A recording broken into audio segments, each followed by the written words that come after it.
Okay, students, now we will do page number 139, the second paragraph. Okay.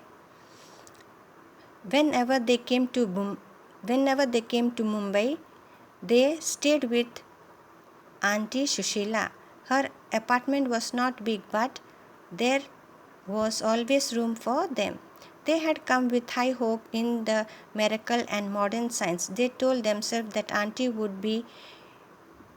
that Ananta could be cured at the hospital and he could again walk and run and even take part in the forthcoming table tennis tournament, and he could play the sitar.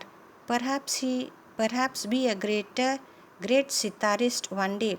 But his condition grew worse with each passing day, and the doctor at the cancer hospital said, "Take him home, give him the things he likes, indulge him."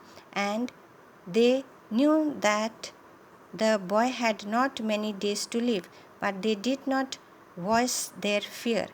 They laughed and smiled and talked and surrounded Anant with whatever made him happy. They fulfilled his every need and gave him whatever he asked for. And now he was asking to go to the concert, the chance of a lifetime, he was saying. When you are better, his mother said, this is not the last time they are going to play. Smita stood at the window looking at the traffic. Her eyes were wet and with tears. Her mother whispered, but her eyes were wet. Her mother whispered, "But you, Smita, you must go. Your father will take you." When she was alone with Auntie Shushila, Smita cried out in a choked voice, "No, how can I? We have always done things together, Ananta and I. I walked in the park. Might make you feel better," said Auntie Shushila, and Smita was grateful for her suggestions.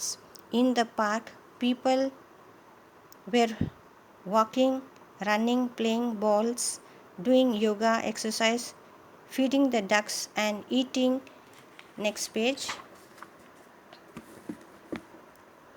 Eating roasted grams and peanuts. Smita felt alone in the mist. She was lost in her thoughts.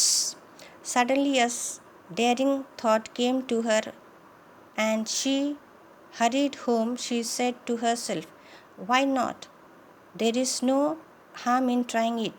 It would be nice to go to the concert. I don't know when we will get another opportunity to hear Pandit Ravi Shankar," she said to her mother later, and her father agreed to get the tickets. The next day, as Smita and her father were leaving for the concert, her brother smiled and said, "Enjoy yourself," though the words came out in painful grasps.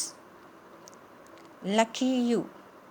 Sitting beside her father in the gallery, Smita heard, as in a dream, the thundering welcome the audience gave the great master.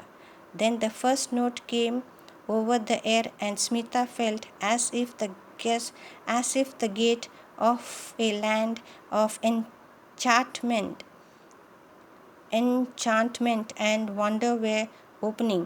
Splendid bounds. She listened to the unfolding ragas, the slow plaintive notes, the fast twinkling ones, but all the while the plan she had decided on the evening before remained firmly in her mind. The chance of a lifetime. She heard Anand's voice in every beat of the tabla. The concert came to an end.